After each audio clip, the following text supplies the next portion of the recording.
கிறிஸ்துவுக்குள் பிரியமான சகோதர சகோதரிகளே, ஆண்டவராகிய இயேசு கிறிஸ்துவின் நாமத்திலே உங்களை இந்த புதிய நாளிலும் வாழ்த்தி வரவேற்கிறேன். இந்த நாளிலே மாதத்தின் முதல் நாளாக இருப்பதினால் ஒரு வசனத்தை உங்களுடன் சேர்ந்து சற்றே சுருக்கமாக தியானிக்கலாம் என்று விரும்புகிறேன். இந்த நாள் மாதத்தின் முதல் நாளாக இருப்பதால் நாம் போகிற சர்ச்சில் இருந்தோ, இல்லை நம்ம பாஸ்டர்கிட்ட இருந்தோ, இல்லை ஒரு சுவிசேஷ ஊழியம் செய்கிற ஒரு நிறுவனத்தில் இருந்தோ, அல்லது ஒரு கிறிஸ்தவ ஸ்தாபனத்தில் இருந்தோ ஒரு வாக்குத்தத்த வசனம் அல்லது நமது ஆலயத்தில் 1ஆம் தேதி ஆலயத்தில் நமக்கு கொடுக்கப்படுகிற ஒரு வாக்குத்தத்த வசனத்தை நாம் கடந்து போயிருப்போம். இந்த வாக்குத்தத்தங்களையும் ஆசீர்வாதங்களையும் தர தேவன் வல்லவராகவே இருக்கிறார். ஆனால் இந்த ஐஸ்வர்யத்தையும் ஆசீர்வாதத்தையும் வாக்குத்தத்தத்தையும் சரியான முறையிலே தேவன் நமக்கு அருள்வதற்கு தேவனால் கொடுக்கப்பட்ட ஒரு கருவி, ஒரு ஆயுதம் ஒன்று நம்மளிடத்தில் இருக்குது. அந்த ஒரு ஆயுதத்தை பற்றியும் அந்த ஒரு கருவியை பற்றியும் தான் நாம் அனைவரும் சேர்ந்து சற்று சுருக்கமாக தியானிப்போம். இன்றைய நாளிலே உங்களோடு பேச வேண்டும் என்று நான் ஆண்டவரை நோக்கி ஜெபித்த பொழுது தேவன் எனக்கு அருளிய வசனம் 1 நாளாகமம் 4ஆம் அதிகாரம் 10ஆம் வசனம். 1 நாளாகமம் 4ஆம் அதிகாரம் 10ஆம் வசனம். யாபேஸ் இஸ்ரவேலின் தேவனை நோக்கி, தேவரீர் என்னை ஆசீர்வதித்து என் எல்லையை பெரிதாக்கி உமது கரம் என்னோடு இருந்து தீங்கு என்னை துக்கப்படுத்தாதபடிக்கு அதற்கு என்னை விலக்கி காத்தருளும் என்று வேண்டிக் கொண்டான். அவன் வேண்டிக் கொண்டதை தேவன் அருளினார். யாரு பண்ணிய ஜெபம்னு பார்த்தா இது யாபேஸ் பண்ண ஜெபம் என்று அந்த இடத்துல 4ஆம் அதிகாரம் 10ஆம் வசனத்தில் குறிப்பி வருகிறது. இந்த யாபேஸை பற்றி வேதத்தில் வேறு எந்த குறிப்புகள் இல்லை என்றாலும் பரிசுத்த ஆவியானவர் இந்த 4ஆம் அதிகாரத்தை எழுதுகிற பொழுது யூதா கோத்திரத்தின் வம்ச வரலாற்றை பதிவிடுகிறார். எனவே யாபேஸும் அந்த யூதா கோத்திரத்தை சார்ந்தவர் என்று நமக்கு தெளிவாக புரிந்து கொள்ள முடிகிறது. யாபேஸை பற்றி வேறு எங்கேயும் எந்த குறிப்புகள் இல்லை என்றாலும் இந்த ஒரு ஜெபத்தின் ஒரு வேண்டுதலின் மூலம் அவர் வேதத்தில் ஒரு முக்கிய உன்னத இடத்துல இருக்கிறார் என்பதை நம்மால் நன்றாக புரிந்து கொள்ள முடியும். காரணம், ஒரு ஜெபம் எப்படி இருக்கணும், ஒரு வேண்டுதல் எப்படி இருக்க வேண்டும், அது எப்படி தேவனை அசைக்க வேண்டும் என்பதை புரிந்து கொண்டவனாக இந்த ஒரு சிறிய ஜெபத்தை அவன் வேண்டுதலை செய்கிறான். அவன் வேண்டிக் கொள்வதை எல்லாம் தேவன் அருளுகிறார். யாபேஸ் அப்படி என்ன காரியங்களை கேட்டார், தேவன் அதை அவருக்கு எப்படி அருளினார் என்பதை நம்ம சுருக்கமாக இந்த வசனத்தின் மூலமாக தியானிக்கலாம். 3 காரியங்களை அவர் தெளிவாக புரிந்து கொள்கிறார். 1, தேவரீர் என்னை ஆசீர்வதிக்க வேண்டும். 2ஆவதாக, உமது கரம் என்னோடு இருக்க வேண்டும். 3ஆவதாக, தீங்கு என்னை தொடாமல், தீங்கு என்னை துக்கப்படுத்தாதபடிக்கு, தீங்கு என்னை தொடாதபடிக்கு என்னை பார்த்து கொள்ள வேண்டும் என்று 3 விண்ணப்பங்களை வேண்டுதலை செய்கிறார். முதலில் யாபேஸ் கேட்டது என்ன? தேவரீர் என்னை ஆசீர்வதித்து, தேவரீர் என்னை ஆசீர்வதிக்க வேண்டும். யாபேஸ்க்கு நல்லா தெரியுது பாருங்க, அவன் இந்த உலகத்தில் போய் யார்கிட்டையுமே ஆசீர்வாதங்களை கேட்கல, ஐஸ்வர்யத்தை கேட்கல, உதவி கேட்கல. அவர் நேராக தேவனை நோக்கி விண்ணப்பம் செய்கிறார். தேவரீர் என்னை ஆசீர்வதித்து. ஏனென்றால் வேதம் இப்படியாக சொல்கிறது. நீதிமொழிகள் 10ஆம் அதிகாரம் 22ஆம் வசனத்தில் தேவனுடைய ஆசீர்வாதமே ஐஸ்வர்யத்தை தரும். இந்த வசனத்தின் அடிப்படையை யாபேஸ் புரிந்து கொண்டதினால்தான் மனிதனிடத்தில் உதவி கேட்கவில்லை, தன் சகோதரரிடத்தில் இருந்தோ, உறவினர்களிடம் இருந்தோ, பெற்றோரிடம் இருந்தோ, முதலாளியிடம் இருந்தோ, உற்ற நண்பனிடம் இருந்தோ உதவிகளை கேட்காமல் தேவனே என்னை ஆசீர்வதிக்க வேண்டும் என்று வேண்டிக் கொள்கிறார். அவர் வேண்டிக் கொள்வதையெல்லாம் தேவன் அருளுகிறார். இந்த இடத்தில் தேவன் தருகிற ஆசீர்வாதம் இம்மைக்குள்ளானதாக மட்டும் இருக்காது. ஏன்னா இந்த உலகத்தில் வாழ்கிற பொழுது நமக்கு மனிதனால் கொடுக்கப்படுகிற ஆசீர்வாதம், உதவி எல்லாமே இந்த உலகத்திலேயே முடிந்துவிடும். ஆனால் தேவன் நமக்கு அருளுகிற ஆசீர்வாதம் மறுமையிலும் நம்மோடு கூட வரும். அது நித்திய ஜீவன். யாபேஸ் இப்படி ஒரு விஷயத்தை புரிஞ்சுக்கிட்டனால தான் தேவரீர் என்னை ஆசீர்வதிக்க வேண்டும் என்று கேட்டுக்கொள்கிறார். ஆகவே இந்த நாளில் நாமும் உறுதி எடுப்போம்.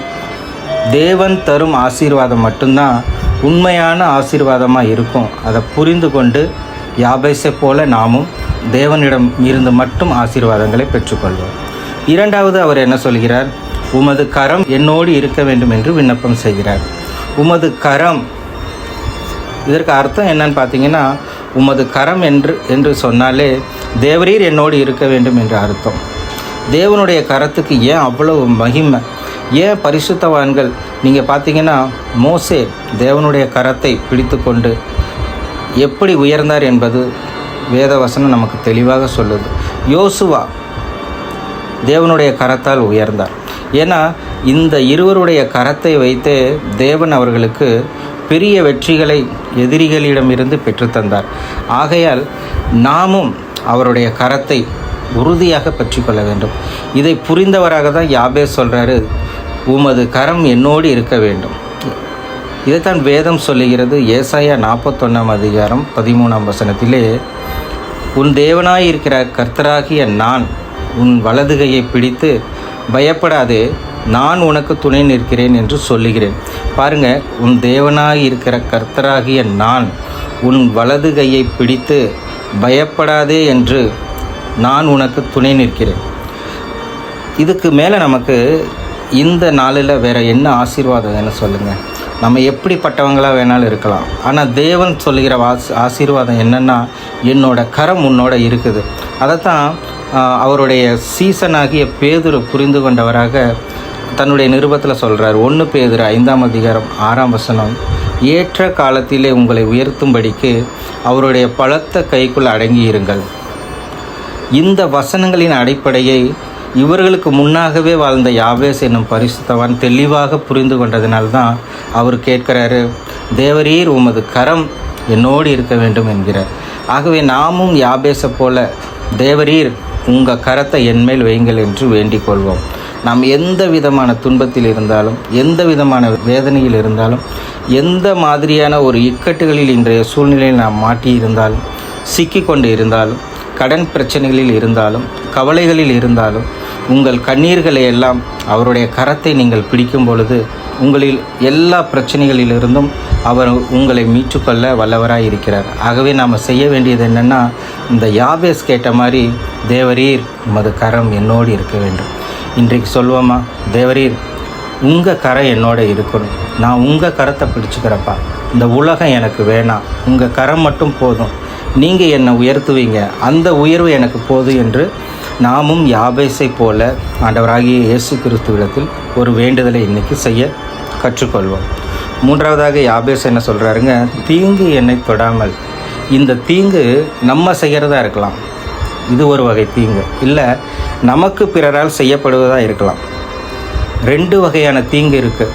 உங்கள் சகோதரரிடமிருந்தோ சகோதரிகளிடமிருந்தோ உங்களுக்கு வரும் தீங்கு, உங்கள் பெற்றோர்களால் கைவிடப்பட்டு உங்கள் பெற்றோர்களால் செய்யப்பட்ட தீங்கு, உற்ற நண்பனால் செய்யப்பட்ட தீங்கு, நான் நம்பியிருந்த என் எல்லாவற்றிற்கும் மேலாக நான் நம்பியிருந்த ஒருவர் எனக்கு செய்த தீங்கு, இதையெல்லாம் சொல்லி வேதனைப்பட்டு யார்கிட்டையும் சொல்ல முடியாமல் நீங்கள் இருக்கீங்க. ஆனால் இன்றைக்கி யாபேஸ் எப்படி கேட்குறாருன்னா, தீங்கு என்னை அணுகாதபடி அதே போல் நீங்களும் தேவன்கிட்ட கேளுங்க, அப்பா தீங்கு என்னை அணுகாதபடி என்னை பாதுகாத்துக்கொள். நான் உலகத்தில் உண்மையாக நம்பியிருக்கிற, உலகத்தில் ஒருத்தரை உயர்வாக வச்சுருந்த அவரே எனக்கு துரோகம் பண்ணிட்டார், எனக்கு தீங்கு பண்ணிட்டார், என்ன தவறாக ஒருவரிடத்துல சொல்லி என்ன ஒரு பிரச்சனையில் மாட்டி விட்டார். இந்த மாதிரியான பல தீங்குகளில் நீங்கள் கட்டப்பட்டு ஆண்டவரை நோக்கி போராடி கொண்டிருக்கிற இந்த வேளையில் ஆண்டவர் இந்த வசனத்தின் மூலமாக யாபேஸின் மூலமாக இன்று உங்களோட பேசுகிறார்.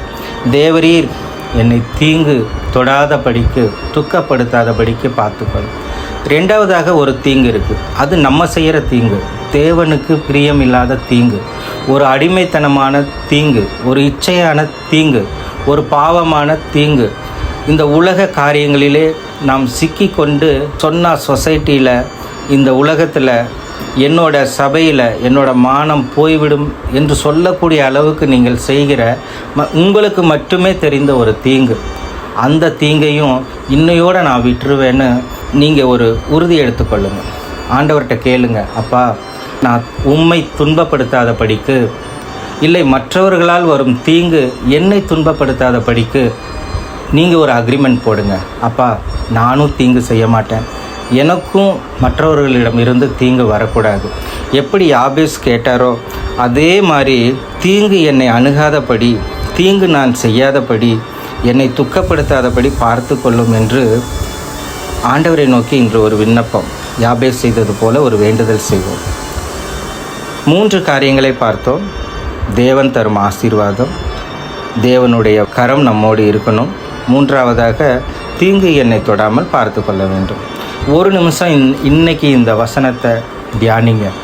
ஆண்டவரே, நானும் யாபேஸை போல இந்த 3 காரியங்களை உம்மிடத்துல வேண்டுகிறேன், நீங்கள் எனக்கு அந்த 3 காரியத்தையும் அருள் செய்யுங்கன்னு கேளுங்க. ஆண்டவர் தர வல்லவராய் இருக்கிறார். 1 நாளாகமம் 4ஆம் அதிகாரம் 9ஆம் வசனம் பின்பகுதியிலே இவ்வாறு சொல்கிறது. அவனுடைய தாய், யாபேசினுடைய தாய், நான் துக்கத்தோடே அவனை பெற்றேன் என்று சொல்லி அவனுக்கு யாபேஸ் என்று பெயரிட்டார். யாபேஸ் என்பதற்கு அந்த வசனத்திலே சொல்லிட்டு துக்கம்னு அர்த்தம்.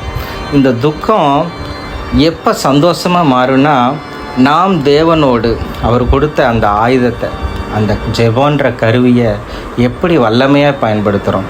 அப்போ அந்த வல்லமையான கருவியை நம்ம சரியாக பயன்படுத்திட்டோம்னா தேவன் நம்முடைய துக்கத்தை சந்தோஷமாக மாற்றுகிறார். இப்போ 9ஆம் வசனம் முதல் பகுதிக்கு போங்க. யாபேஸ் தன் சகோதரரை பார்க்கிலும் கனம் பெற்றவனாய் இருந்தான். எப்போ நம்ம நல்ல கடவுள்கிட்ட வேண்டுதல் செய்கிறப்ப, எப்போ நம்ம வேண்டுதல் உண்மையாக இருக்கிறப்ப, எப்போ நம்ம விண்ணப்பம் கரெக்டான விண்ணப்பமாக இருக்கிறப்ப ஆண்டவர் நம்மை எல்லாரையும் விட உயர்த்த வல்லவராக இருக்கிறார். ஆகவே இன்றைய இந்த மாதத்தின் முதல் நாளிலே நாம் பெற்றுக்கொண்ட, நாம் கேட்ட இந்த வசனத்திலே சொன்னது போல் இந்த 3 காரியங்களை பற்றியும் சிந்தித்து தேவன், ஆண்டவரே, நான் சரியான முறையில் செய்கிற விண்ணப்பங்களுக்கு நீங்கள் சரியான முறையில் எனக்கு அருள் செய்யுங்க. என் விண்ணப்பத்தை கேட்டு, என் வேண்டுதலை கேட்டு எனக்கு சரியான முறையில் இன்றைய நாளிலும் ஆண்டவர்கிட்ட ஒரு விஷயத்தை கேளுங்க. அப்பா, என் வேண்டுதலும் என் விண்ணப்பமும் சரியாக இருக்கும் பட்சத்தில் நீங்கள் எனக்கு எல்லாவற்றையும் செய்ய வல்லவராக இருக்குது. அதை நான் நம்புகிறேன்ப்பா, அதை நான் விசுவாசிக்கிறேன். இந்த யாபேஸை போல் ஜெபம் பண்ணக்கூடிய சக்தியை கொடுங்க. இந்த உலகம் தர ஆசீர்வாதம் எனக்கு வேணாப்பா, உங்கள் ஆசீர்வாதம் போதும், உங்கள் வலக்கரம் போதும், உமது கரம் போதும். தீங்கு என்னை தீண்டாத படிக்கு, என்னை தொடாத படிக்கு, என்னை துன்பப்படுத்தாத படிக்கு நீங்கள் பார்த்து கொள்ளும் என்று ஆண்டவரை நோக்கி ஜெபிப்போம். உங்கள் துக்கம் சந்தோஷமாக மாறும். ஆமேன், ஆமேன்.